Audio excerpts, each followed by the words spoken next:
El gobierno de Estados Unidos anunció que retirará a lo largo de esta semana al personal diplomático que todavía queda en su embajada de Caracas por el deterioro de la situación en Venezuela y por constituir su presencia un obstáculo a la estrategia de Washington.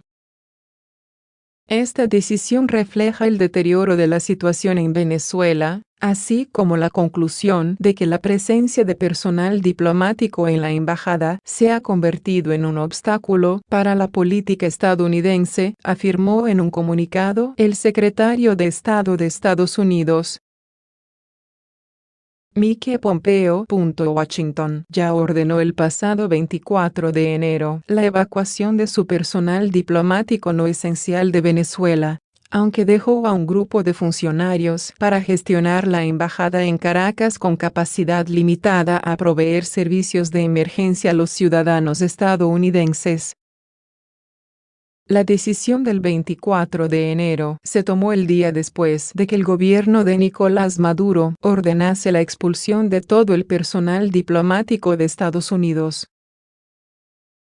En el país caribeño, y tras el reconocimiento, por parte del presidente Donald Trump, del líder opositor Juan Guaidó como mandatario legítimo, Washington, sin embargo, respondió entonces que no retiraría a su personal al no reconocer la autoridad de Maduro, al que se refirió como expresidente. Estados Unidos mantiene relaciones diplomáticas con Venezuela y las llevaremos a cabo a través del gobierno interino de Guaidó, que ha invitado a nuestra misión a permanecer en Venezuela, dijo en esa ocasión Pompeo. Washington lidera una estrategia internacional para deponer a Maduro y entregarle el poder a Guaidó, quien ha recibido el reconocimiento de más de 50 países, en su mayoría americanos y europeos, aunque también de Israel y Australia.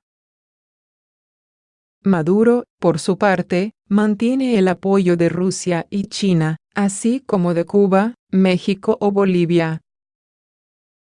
Tanto Trump como sus más cercanos asesores en Washington han repetido que todas las opciones, incluida la militar, están sobre la mesa para sacar a Maduro del poder.